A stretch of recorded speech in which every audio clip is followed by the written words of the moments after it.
Selawat dan salam kita sampaikan kepada Nabi besar Muhammad Sallallahu Alaihi Wasallam yang telah membawa kita dari alam kebodohan ke alam yang penuh ilmu pengetahuan seperti yang kita rasakan pada saat ini. Penghormatan saya kepada Bapak Kepala Sekolah UPTD SD Negeri 16 Biren. Kemudian penghormatan saya kepada Bapak Ibu Guru hebat yang sudah berhadir pada acara ini. Kita mulai saja acara kita, yaitu berbagi budaya positif. Dan untuk poin-poin materi kita yaitu konsep utama budaya positif, yaitu perubahan paradigma belajar. Kemudian materi selanjutnya disiplin positif. Kemudian kebutuhan dasar manusia. Seterusnya motivasi perilaku manusia. Kemudian restitusi posisi kontrol guru. Kemudian keyakinan kelas. Yang terakhir yaitu segitiga restitusi. Dari poin-poin ini kita akan kupas satu persatu. Terima kasih. Ada yang Ibu Bapak ingin tanyakan? Kita lanjut. Oke.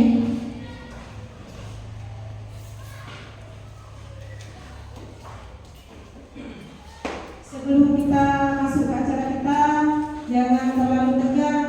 Kita buat scripting. Kira-kira ada ide dari Bapak Ibu Guru scripting apa yang akan kita lakukan?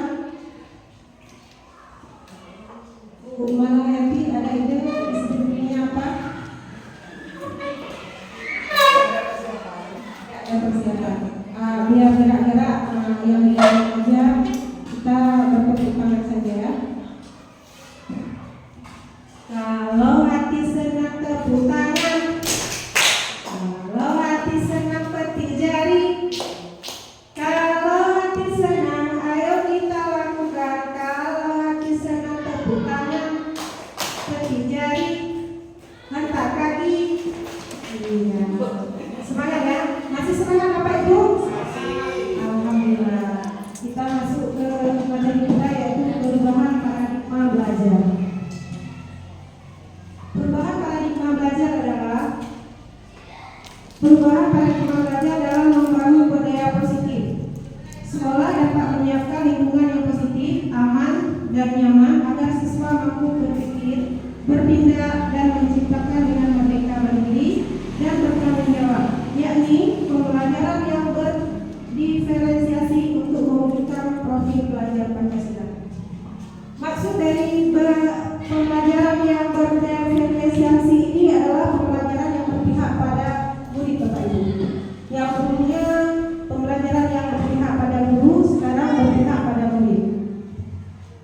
Berdiferensiasi ini adalah pembelajaran kita mengajarkan kepada murid-murid kita, yaitu sesuai dengan kebutuhan siswa.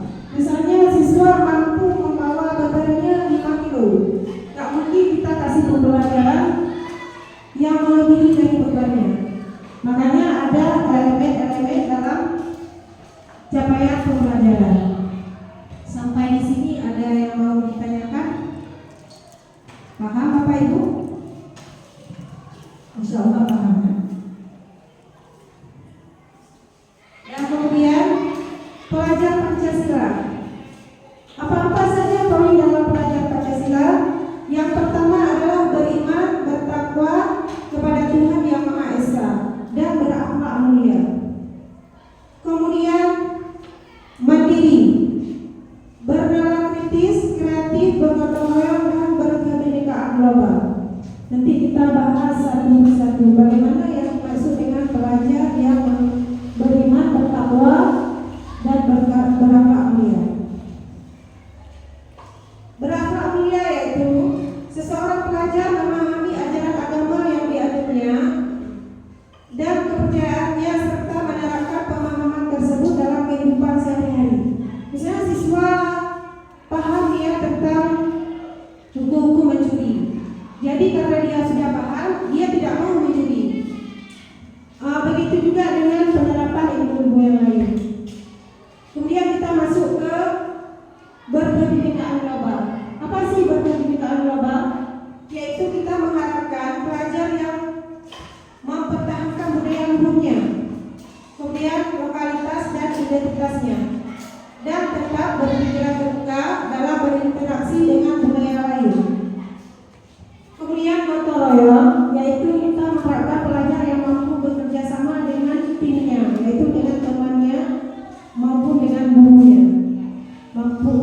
dan untuk apa dia bekerja sama untuk mencapai tujuan.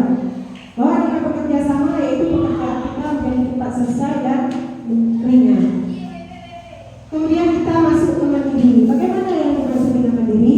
Yaitu pelajar yang bertanggung jawab atas proses dan hasil belajarnya. Ia juga senang merefleksi terhadap kondisi dirinya dan situasi yang dihadapinya. Jika siswa punya masalah, dia mampu mengatasi masalahnya sendiri. Contoh kecil saja, misalnya siswa kelas 1, dia sudah mandiri, sudah bisa berpakaian sendiri waktu saat sekolah, dia sudah mampu melihat kostumnya sendiri, berarti siswa itu sudah mandiri. Itu contoh kecilnya ya. Kemudian bernalar kritis. Bagaimana dengan bernalar kritis?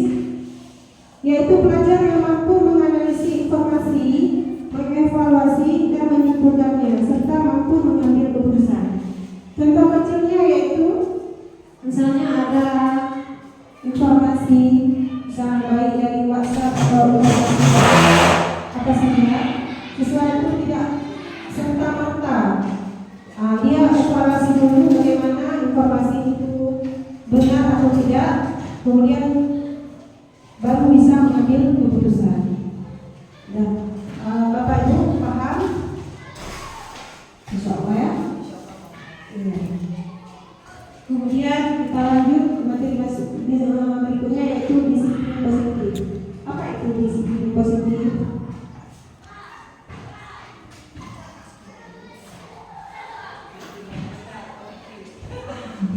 Iya. Dalam budaya kita, disiplin yaitu sesuatu yang dilakukan untuk mendapatkan kepatuhan. Itu umum biasanya terjadi di sekitar kita. Kemudian sebagai pendidik, tujuan kita adalah menciptakan anak-anak yang memiliki disiplin diri sehingga mereka bisa berperilaku dengan mengacu pada nilai-nilai terjaga oleh bangsa dan memiliki motivasi instinktif bukan ekstrim, yaitu motivasi dalam dirinya sendiri, bukan motivasi dari luar. Nah, disiplin positif yaitu salah satu penerapan disiplin yang bertujuan untuk menumbuhkan kesadaran serta memperdayakan anak untuk melakukan sesuatu tanpa paksaan, ancaman, dan hukuman. Itu yang dimaksud dengan disiplin positif. Contohnya, contoh kecil. Misalnya siswa-siswi kita mau membuang sampah pada tempatnya. Itu atas kesadaran dirinya atau karena dia tidak mau dihukum. Kemudian siswa mau bersalaman dengan guru, itu atas kesadaran dirinya, motivasi dirinya yang ada dalam dirinya, atau dia karena kita membuat peraturan P3S, senyum, salam sapa, apa karena dia untuk menghindari hukuman kalau dia tidak melakukan itu dihukum, atau dia tidak mau diejek sama kawannya karena dilihat oleh kawannya dia jadi siswa yang tidak patuh, atau memang kemauan dari dirinya. Dan kita lanjut. Ini ada sebuah permainan.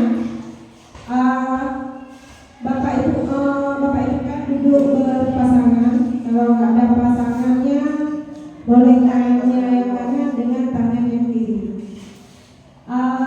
Anda dan teman Anda akan melakukan kegiatan cobalah buka. Anda adalah A. Tugas Anda adalah menggerakkan salah satu tangan Anda.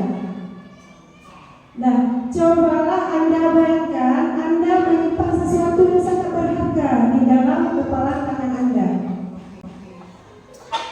Anda perlu menjaga benda tersebut sekuat tenaga Anda karena itu penting, begitu pentingnya untuk kehidupan Anda. Kemudian teman Anda, yaitu tugas B, tugas rekan Anda adalah mencoba segala cara untuk membuka kepala tangan Anda. Anda tadi sudah menyimpan sesuatu benda di tangannya, kemudian datang teman Anda mencoba membuka sesuatu, mengambil sesuatu yang ada di tangannya.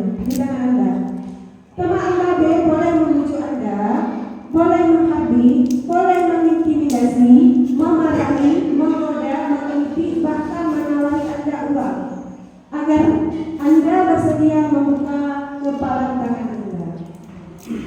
Coba Bapak Ibu. Oke. Bu Nasri sedang menyimpan sesuatu yang sangat berharga di tangannya. Coba Ibu Indayanti membuka tangan Ibu Nasri. Boleh menawarkan permen agar dia mau membuka tangannya. Ya, boleh meneliti diam-diam yang membuka tangannya. Boleh Melayu.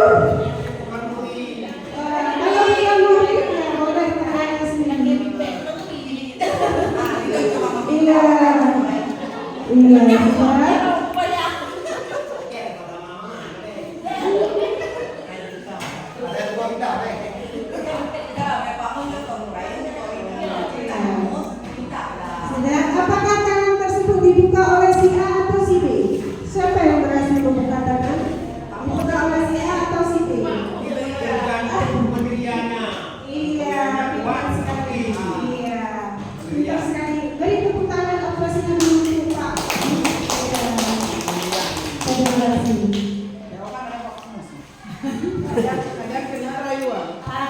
Apa itu disiplin? Aturan apa kontrol diri? Kontrol diri Ibu. Kontrol diri. Kita lihat jawabannya. Ya, disiplin itu adalah perbanyakan, bukan aturan. Kita sendirilah yang memegang kontrol penuh atas diri kita, bukan orang lain. Ketika seseorang berhasil membuat kita melakukan sesuatu yang ia katakan, itu bukan karena ia berhasil mengontrol diri kita, tetapi karena kita mengizinkan ia untuk mengontrol diri kita. Jangan nanti, kawan saya mau saya ajak kemana-mana, tapi bukan karena kita berhasil membujuknya, tapi karena dia memberikan izin untuk kita membujuknya. Begitulah kira-kira. Kita lanjut ke motivasi perilaku manusia. Apa motivasi perilaku manusia? Dorongan yang timbul pada diri seseorang secara sadar atau tidak sadar untuk melakukan sesuatu tindakan dengan tujuan tertentu, itu namanya motivasi.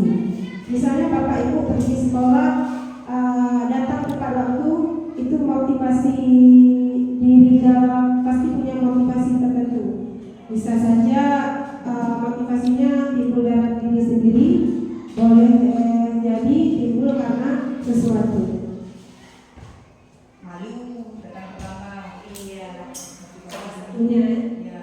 Ya. Ini ada 3 motivasi perilaku manusia. Yang pertama, untuk menghindari ketidaknyamanan atau hukuman.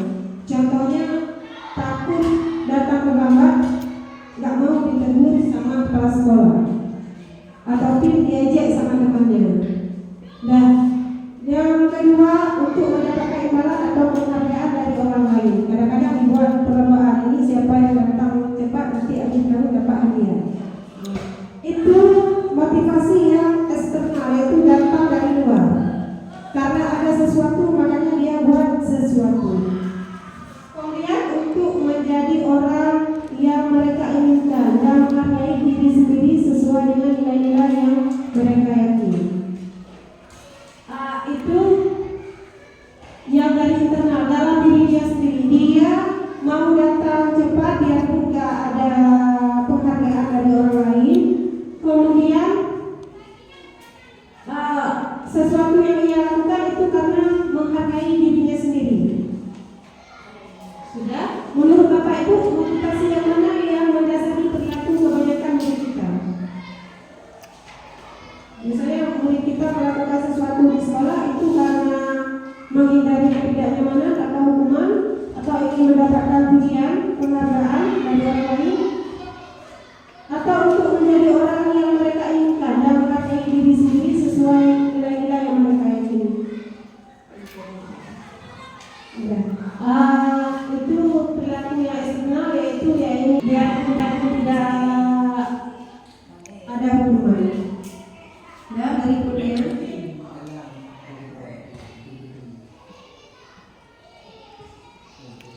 5 kebutuhan dasar manusia, Bapak Ibu. Yang pertama, bertahan hidup. Mungkin akan melakukan sesuatu yang bernilai negatif. Jika ada siswa yang sering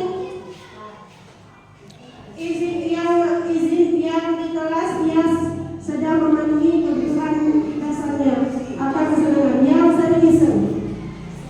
Saya suka menanggung kawannya, mungkin dia kesenangannya kurang, kebutuhan kesenangannya kurang. Kemudian untuk bertahan hidup, mungkin di sekitar kita pernah kita lihat, cuma kita tak paham bahwa siswa itu kebutuhan dasarnya belum terpenuhi. Ya, ada siswa yang sering mengambil makanan dari temannya. Mungkin dia kebutuhan bertahan hidupnya. Kebutuhan bertahan hidup termasuk makanan, pakaian, tempat tinggal, dan kasih sayang ini. Dia di kelompok dikucilkan. Mungkin untuk diterima ada hal-hal lain yang ingin dia kerjakan sehingga orang-orang lain mau menerimanya. Misalnya karena dia kalem, lihat orang-orang lain berkawan dengan dia ingin melakukan sesuatu agar dia mau dikawal juga oleh temannya. Misalnya dia buat lucu-lucu sehingga kawannya dikawal, tapi dia ingin diterima. Ini ingin juga diakui, penguasaan ini boleh jadi pada prestasinya. Kadang-kadang dia ingin berkuasa tapi tidak mampu, makanya dia membuli kawan-kawannya. Dan kemudian kebebasan.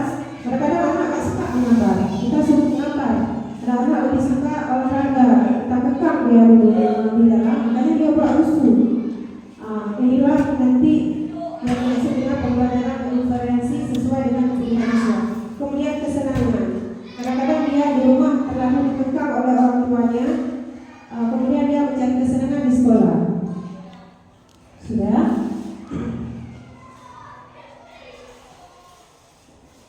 Kita masuk ke poin berikutnya, yaitu disiplin dengan integritas legal. Yang mana yang termasuk ke integritas legal yaitu hukuman. Mengapa integritas legal? Karena kalau kita beri hukuman kepada siswa, tentunya itu akan menyakitkan. Kemudian ada timbulnya rasa tidak nyaman. Kemudian murid merasa takut. Kemudian murid menyembunyikan kesalahan karena dia takut dihukum, jadi siswa menjadi tidak jujur. Dia menyembunyikan kesalahannya baik di rumah maupun di sekolah. Kemudian murid merasa rendah diri karena kita sering menghukumnya, dia merasa rendah diri. Kalau buat itu nanti salah, kalau salah dihukum. Kadang-kadang ada PR, kalau salah dihukum, kalau nggak dibuat dihukum juga. Jadi serba salah. Anak-anak tak mau bertindak sesuatu, mungkin serba salah, dibuat salah, salah juga disalahkan. Kemudian memberi penghargaan. Mungkin saya juga pernah memberi penghargaan kepada siswa. Kenapa penghargaan disebut disiplin menjaga identitas legal? Karena tidak efektif. Siswa mau berbuat sesuatu karena adanya sesuatu, kemudian merusak hubungan. Misalnya contohnya, saya sering memberi hadiah pada siswa saya yang selesai tugasnya paling cepat, misalnya contoh. Kemudian masuk guru mapel atau guru lain tak pernah memberikan hadiah atau sesuatu, maka siswa itu hubungan dengan guru mapel itu akan berkurang karena dia akan suka pada guru yang mau memberikannya hadiah, jadi tak mau bekerja. Kemudian merampas hak menghargai dirinya. Siswa berarti menghargai dirinya, maksudnya di sini dia mengerjakan sesuatu karena ingin sesuatu. Boleh saja pujian, boleh saja hadiah. Misalnya anak dapat nilai 100, tapi butuh juga kalau pujian. Mungkin kalau pujian bisa ditoleransi.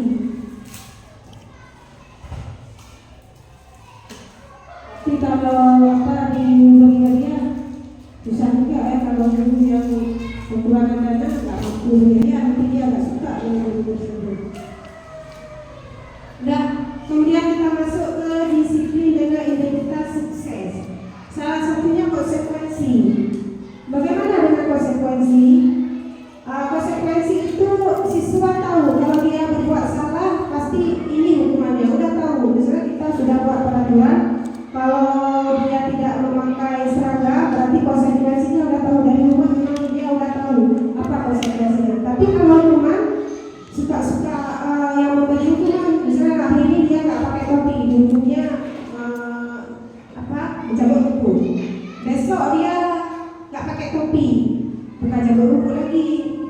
apa yang disuruh sama guru, itu berturunan. Tapi kalau konsekuensi sudah tahu dia, aduh lupa kok, tapi pasti saya nanti disuruh cabut buku atau yang lain yang maksudnya yang siswa sudah mengetahui hukumannya apa, itu namanya konsekuensi.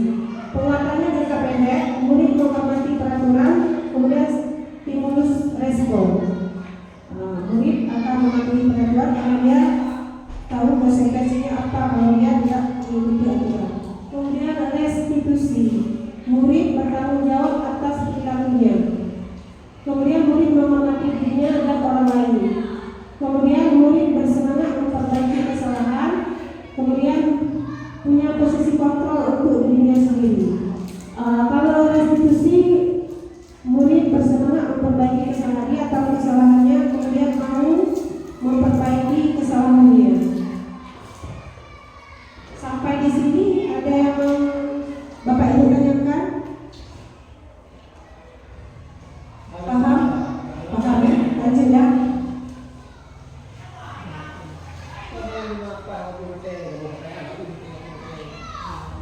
Nah, 5 posisi kontrol guru.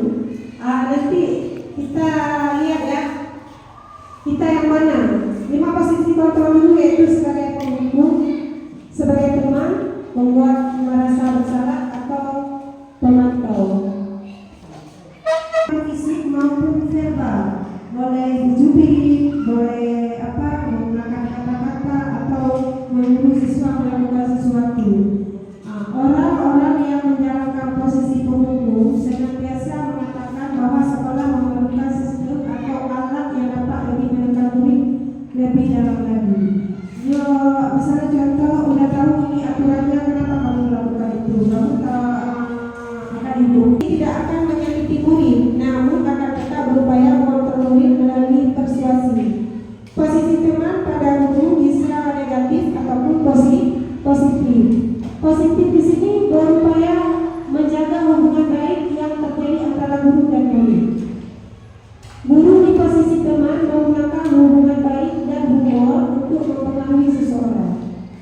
Misalnya siswa datang terlambat, kalau kita guru piket menganggap kita sebagai teman, nak kenapa hari ini datang terlambat? Kamu gak sayang ya sama ibu? Boleh nanti di situ udah jadi teman, udah jadi sebagai pengontrol, pembuat merasa bersalah.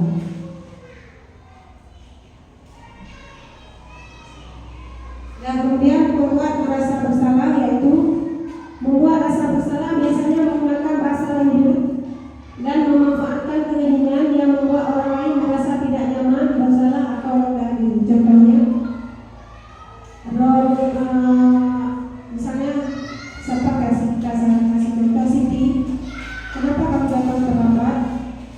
Kamu tak tahu ya? Nanti ibu dimarahi oleh bapak kepala sekolah. Dia udah terlambat dan takut dengan diri kita, takut juga gurunya dimarah. Itu membuat merasa bersalah. Jadi siswa serba salah nanti.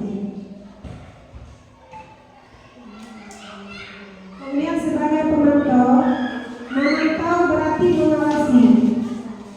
Pada saat kita mengawasi, kita bertanggung jawab atas perilaku orang-orang yang kita awasi. Posisi pemantau berdasarkan pada peraturan-peraturan konsekuensi dengan menggunakan sanksi atau konsekuensi. Kita dapat memisahkan hubungan pribadi kita dengan murid sebagai seseorang yang menjalankan posisi pemantau. Kita terus memantau siswa yang berbuat salah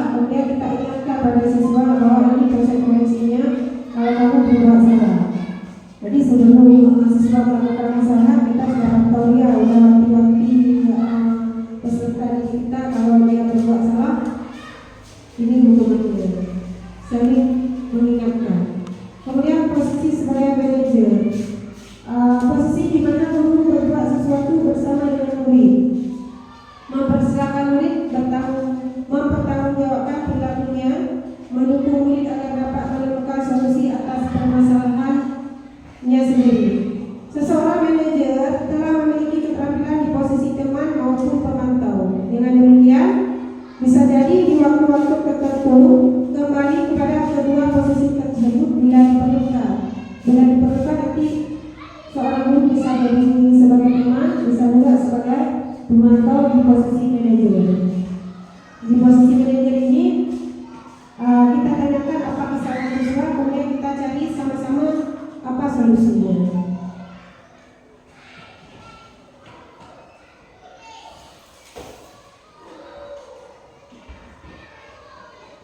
Sudah, untuk posisi kontrol dulu, ada yang mau ingin ditanyakan? Ini lanjut.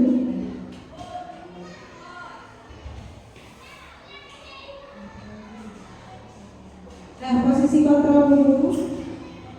Di posisi kontrol manakah yang kita perankan selama ini? Menurut Bapak Ibu, posisi kontrol manakah yang selama ini kita perankan?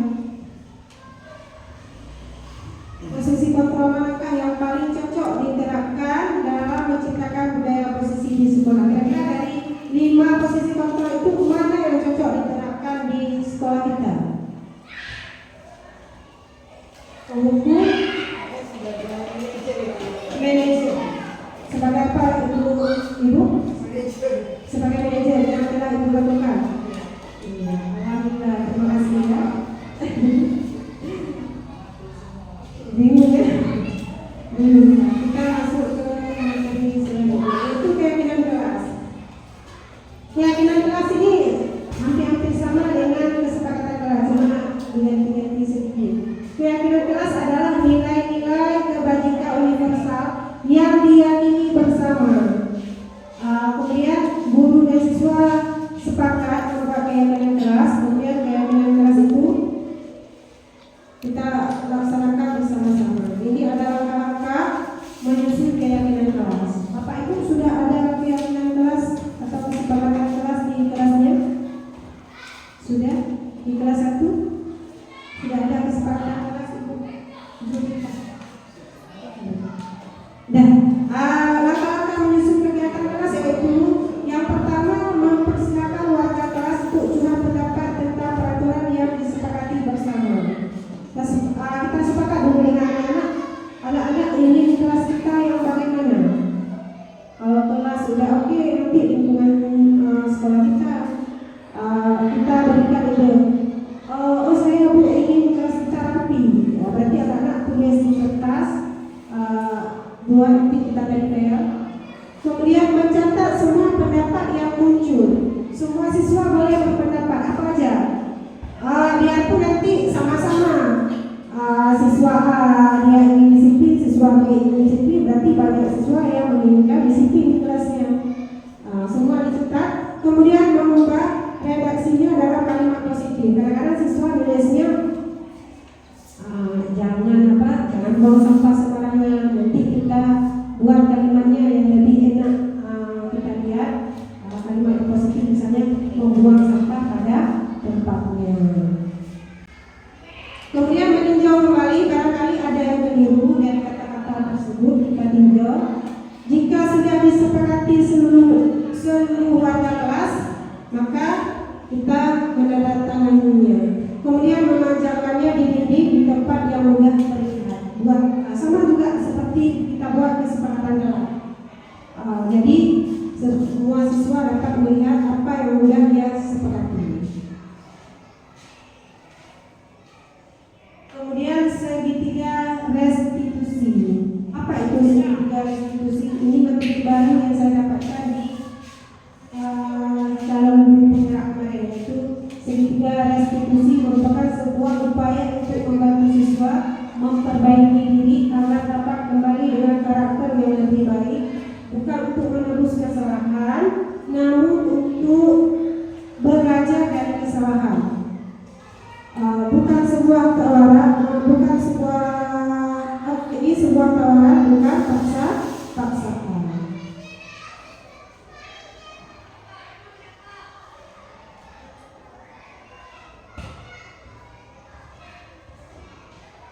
Restitusi adalah proses menciptakan kondisi bagi murid untuk memperbaiki kesalahan mereka, sehingga mereka bisa kembali pada kelompok dengan karakter yang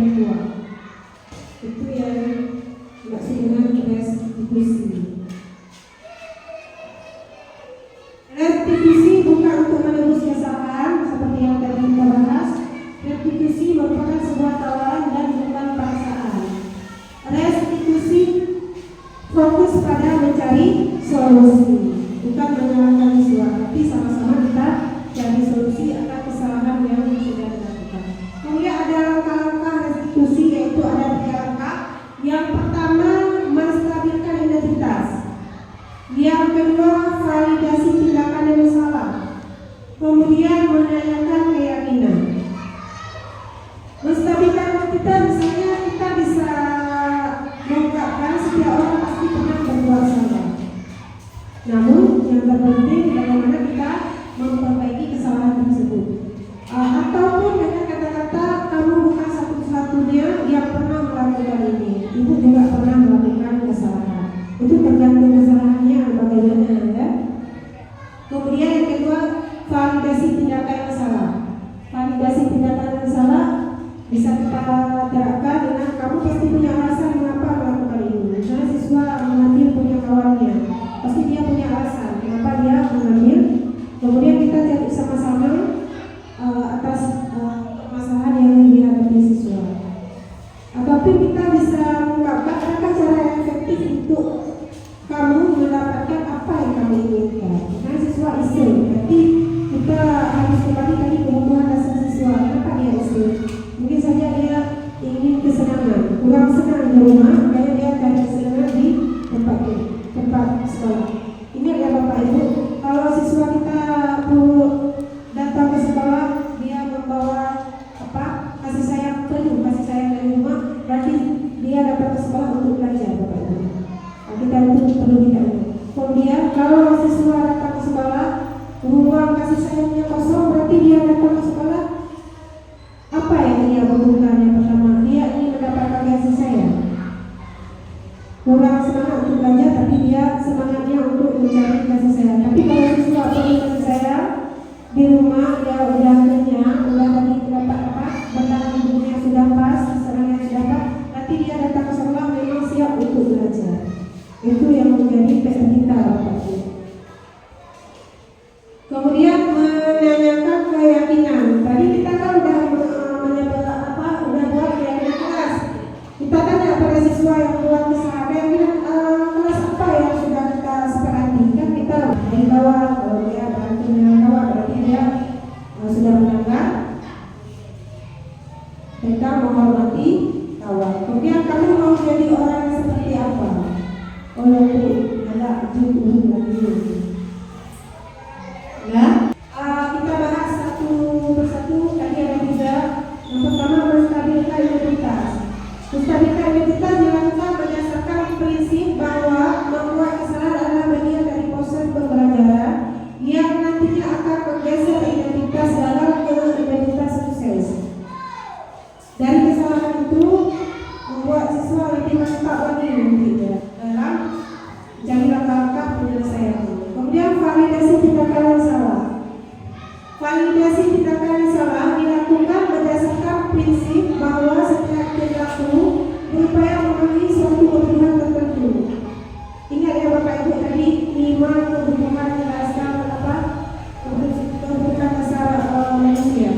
Sehingga guru atau orang tua akan bergeser dari pemikiran stimulus respon menjadi proaktif serta akan lebih mengenali dan mengakui kebutuhan murid atau anak. Apalagi anak-anak kelas 1. Menanyakan keyakinan. Menanyakan keyakinan dilakukan dengan memberi pertanyaan-pertanyaan bermakna kepada murid atau anak untuk memunculkan motivasi secara intrinsik, yaitu motivasi dalam dirinya sendiri, sehingga mampu mengaitkan keyakinannya dengan tindakan yang salah. Dia tahu berbuat salah itu.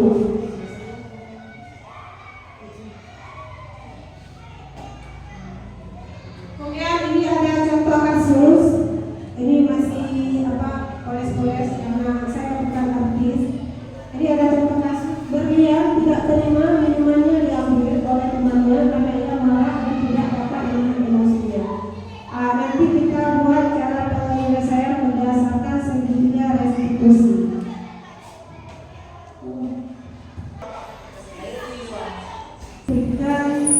Tentang praktek segitiga restitusi. Bapak Ibu dapat mempraktekkannya dalam kehidupan sehari-hari agar kesalahan siswa itu bukan diberi hukuman, tapi kita cari solusi.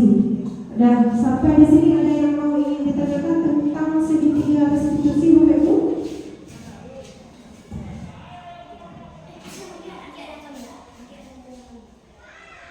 Ada yang ingin ditanyakan Bu Herni?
Siswa kan berbeda. Saat kita tanya, halo apa kabar kakak ibu, udah makan belum?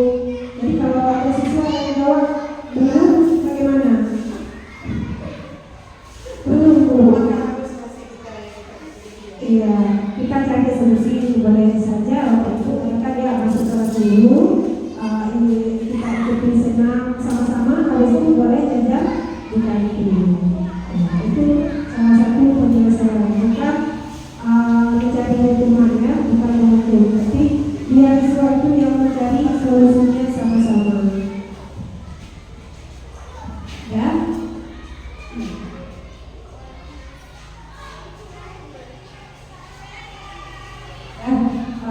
Sampai di sini dulu pertemuan kita. Nanti kalau ada kesempatan dapat kita berbagi lagi dengan rekan-rekan. Nanti ada ibu yang mau berbagi. Nanti kita atur jadwal kita berikutnya. Apa yang mau kita sampaikan nanti kita kongsi lagi. Materi apa yang akan kita sampaikan. Mungkin ada dari teman-teman yang ibu berbagi, boleh kita buat forum yang seperti ini.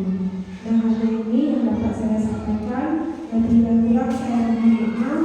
Saya ucapkan terima kasih atas waktu yang ibu luangkan untuk saya. Saya mohon maaf jika ada kata-kata saya yang salah. Jadi ada pantun, sedikit pantun kalau ada jari yang patah, jangan disimpan di dalam peti. Kalau ada kata-kata saya yang salah, jangan disimpan di dalam hati. Tapi saya mohon maaf lahir dan batin. Jadi wassalamualaikum warahmatullahi wabarakatuh. Assalamualaikum warahmatullahi wabarakatuh. Saya Ibu Yuni Lisnawati SPDI, rekan dari Ibu Yusnita SPD CGP, Angkatan 11 UPTD SD Negeri 16 Biren. Setelah melaksanakan diseminasi bersama Ibu Yusnita SPD, saya menyadari betapa pentingnya menumbuhkan budaya positif di lingkungan sekolah, seperti membuat keyakinan kelas dan melakukan segitiga restitusi untuk mengatasi permasalahan-permasalahan yang terjadi di sekolah, serta untuk menumbuhkan motivasi intrinsik dalam diri murid sehingga mereka menjadi pribadi yang bertanggung jawab, pribadi yang berbudi pekerti luhur. Terima kasih kepada Ibu Yusnita SPD. Semoga Ibu Yusnita semakin sukses. Assalamualaikum warahmatullahi wabarakatuh. Saya Ibu Khairuni, rekan dari Ibu Yusnita SPD CGP Angkatan 11 UPTD SD Negeri 16 Biren. Setelah melaksanakan diseminasi bersama Ibu Yusnita SPD, saya menyadari betapa pentingnya menumbuhkan budaya positif di dalam lingkungan sekolah, seperti membuat keyakinan kelas dan melakukan segitiga restitusi untuk mengatasi permasalahan-permasalahan yang terjadi di sekolah, serta untuk menumbuhkan motivasi intrinsik dalam diri murid sehingga mereka menjadi pribadi yang bertanggung jawab. Terima kasih kepada Ibu Yusnita, semoga semakin sukses. Assalamualaikum warahmatullahi wabarakatuh. Saya Ibu Suharni, rekan dari Ibu Yusnita SPD CGP Angkatan 11 UPTD SD Negeri 16 Biren. Setelah melaksanakan diseminasi bersama Ibu Yusnita SPD, saya menyadari betapa pentingnya menumbuhkan budaya positif di lingkungan sekolah, seperti membuat keyakinan kelas dan melakukan segitiga restitusi untuk mengatasi permasalahan yang terjadi di sekolah, serta untuk menumbuhkan motivasi intrinsik dalam diri murid sehingga mereka menjadi pribadi yang bertanggung jawab. Terima kasih kepada Ibu Yusnita, semoga sukses, semakin sukses. Apa kabar Berlian? Baik, Bu. Ibu dengar laporan dari ketua kelas, katanya kamu bertengkar ya dengan Siti. Iya, Bu. Habis saya kesal. Kenapa kamu kesal? Siti selalu minum minuman saya saat selesai olahraga. Oh begitu, wajarlah kalau kamu kesal. Jika ibu ada di posisi kamu, ibu juga akan merasa kesal. Ya, Bu. Lalu apa yang kamu lakukan terhadap Siti? Saya marah-marah, Bu. Dan tanpa sadar, saya menyiramnya dengan air. Oh begitu, kamu melakukan perbuatan seperti itu pasti punya alasannya. Ya Bu, masa saya diam saja, capek membawa minum dari rumah. Masa dia seenaknya saja meminumnya? Saya juga haus Bu, kenapa Siti tidak membawa minumannya sendiri? Ya wajarlah kalau kamu merasa marah dan kesal karena tidak rela minumanmu diambil oleh Siti. Ibu sangat menghargai tindakan kamu yang tidak berbuat lebih dari itu, seperti mendorong Siti. Sekarang, ya wajarlah kalau kamu merasa marah dan kesal karena tidak rela minumanmu diambil oleh Siti. Ibu sangat menghargai tindakan kamu yang tidak berbuat lebih buruk dari itu, seperti mendorong Siti. Sekarang, coba kita pikirkan, perbuatan kamu marah dan sampai menyiram temanmu dengan air, apakah sesuai dengan keyakinan kelas kita? Tidak Bu, Menurut kamu, keyakinan apa yang sudah kamu langgar? saling menghormati antar teman Bu. Ya, betul. Menurut kamu, saling menghargai antar teman itu penting tidak untuk kamu? Penting Bu, Baiklah, kalau menurut kamu itu penting, jadi keyakinan apa yang harus kamu lakukan saat kamu sedang marah? harus lebih sabar Bu. Kamu bersedia memperbaikinya? Bersedia Bu, Apa yang akan kamu lakukan untuk memperbaiki masalah ini? saya akan lebih bersabar dan menahan amarah saya. Kalau ada teman yang mengambil minuman saya akan melapor kepada guru dan saya akan menasihati Siti untuk meminta izin dulu sebelum meminum minuman saya. Ya, tepat sekali tindakan kamu, Berlian. Tetap semangat ya. Sekarang silakan kembali ke kelas. Terima kasih Bu. Assalamualaikum Bu. Waalaikumsalam. Duduk Faiz. Apa kabar Faiz? Baik Bu. Iya. Ibu dengar dari guru tiket, katanya kamu sering datang terlambat ya? Ya Bu, Menurut kamu sudah berapa kali Faiz datang terlambat? sudah 3 kali Bu. Sering datang terlambat itu suatu kesalahan bukan? Iya Bu. Faiz berbuat kesalahan itu manusiawi. Setiap orang pasti pernah membuat kesalahan. Yang terpenting kita belajar dari kesalahan tersebut dan berusaha untuk memperbaikinya. Setuju? Setuju Bu. Iya. Faiz, kita cari solusi sama-sama ya. Iya Bu. Faiz datang terlambat, pasti ada alasannya. Kenapa sih Faiz datang terlambat? Karena saya sering bergadang Bu sambil main HP, jadi saya kurang tidur. Kamu tahu keyakinan kelas yang sudah kita sepakati? Tahu Bu? Kalau terlambat datang ke sekolah sesuai dengan keyakinan kelas kita tidak? Tidak Bu. Menurut kamu keyakinan kelas apa yang sudah kamu langgar? Disiplin Bu. Menurut kamu disiplin itu penting tidak untuk kamu? Penting Bu, karena bisa membuat saya datang ke sekolah tepat waktu dan bisa menghargai waktu. Betul, menghargai waktu itu penting dan sangat bermanfaat untuk kita. Seperti menghargai orang-orang di sekitar kita. Pekerjaan kita tidak menumpuk. Iya Bu, saya menyesal. Saya mohon maaf karena sudah sering terlambat. Baik Faiz, sikap baik sudah kamu lakukan dengan meminta maaf. Menurut kamu apa yang akan kamu lakukan agar kamu tidak datang terlambat lagi? Saya akan tidur lebih cepat dan tidak begadang lagi agar cepat datang ke sekolah. Baik Faiz, kamu sudah menemukan solusinya dan ibu akan bekerja sama dengan orang tua kamu agar kamu tidak datang terlambat lagi. Baik Bu, terima kasih. Nah sekarang silakan kembali ke kelas lagi ya. Ya Bu.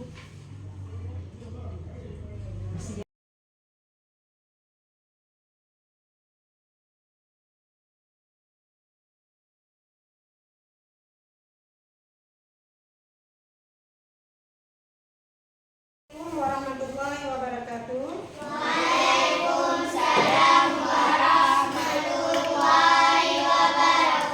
Bagaimana kabarnya hari ini? Baik. Alhamdulillah. Hari ini kita akan membuat keyakinan kelas. Ada yang pernah dengar nggak? Apa itu keyakinan kelas? Belum. Oke, akan ibu jelaskan. Keyakinan kelas itu hampir sama dengan peraturan atau kesepakatan. Pernah dengar peraturan? Nah, misalnya di sekolah kita ada peraturan, kemudian di kelas ada peraturan, kemudian di tempat-tempat lain juga ada peraturan. Nah, peraturan itu dibuat untuk apa, nak? Untuk kita laksanakan, untuk kita patuhi. Oke. Cuman keyakinan kelas ini kita buat berdasarkan keyakinan kita.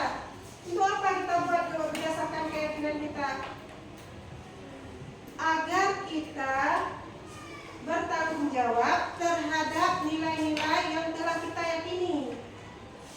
Nah, kemudian untuk membuat peraturan tadi, untuk membuat peraturan atau kesepakatan, misalnya kesepakatan di antara murid dengan guru, misalnya kita harus saling menghargai antara teman, antara guru. Berarti kita kan sudah sepakat untuk saling menghargai. Kemudian itu kita laksanakan bersama-sama. Kita sudah sepakat. Kemudian apalagi contohnya, misalnya kita sepakat untuk lingkungan kita bersih. Nah, misalnya bagaimana cara kita agar lingkungan kita bersih? Bekerja sama. Misalnya contohnya apa? Iya, membuang sampah pada tempatnya. Misalnya apa lagi contohnya? Kita sepakat misalnya saat ulangan ujian tidak menyontek. Nah, itu kan kalau tidak menyontek, bagaimana kita buat kesepakatannya? Misalnya harus jujur ya. Namun kalimat keyakinan kita harus berupa kalimat yang positif. Misalnya kalimat positif, misalnya bukan kalimat negatif. Ya. Contoh tadi apa? Tidak membuang sampah sembarangan. Berarti itu kan ada kata tidak. Nah, kalau kalimat positif nggak kita buat kata tidak, tapi kita buat apa?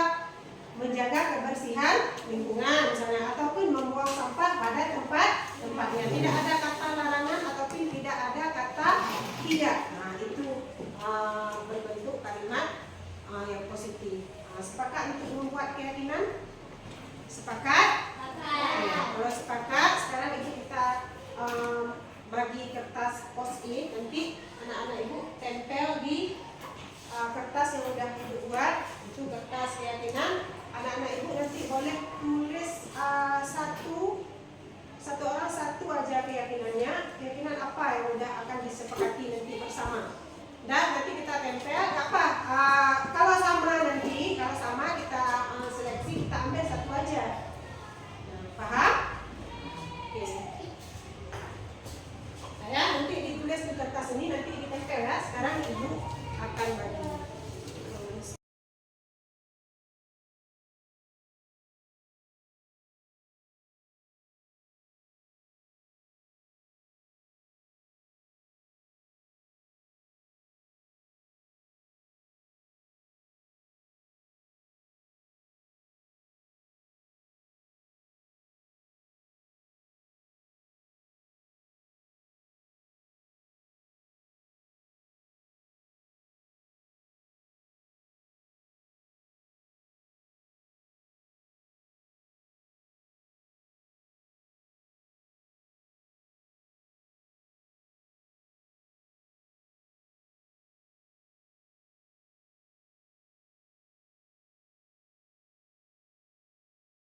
Ini keyakinan yang udah kita pilah-pilah tadi. Kalau yang sama udah Ibu ambil satu. Ini keyakinan kelas kita. Ini kita tanggung jawab bersama untuk melaksanakan dengan penuh keyakinan kita. Semangat untuk anak-anak Ibu. Semangat. Ya, beri tepuk tangan untuk kita hari ini.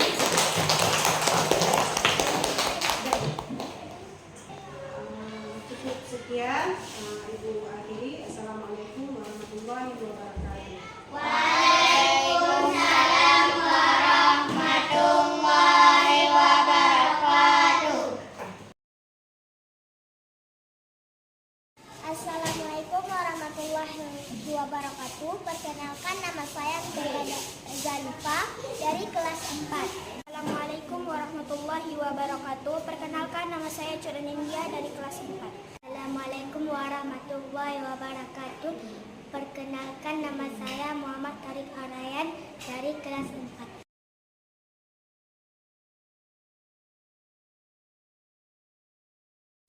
Senang sekali, sangat bersemangat, seru sekali, sangat penting, sangat penting, penting sekali.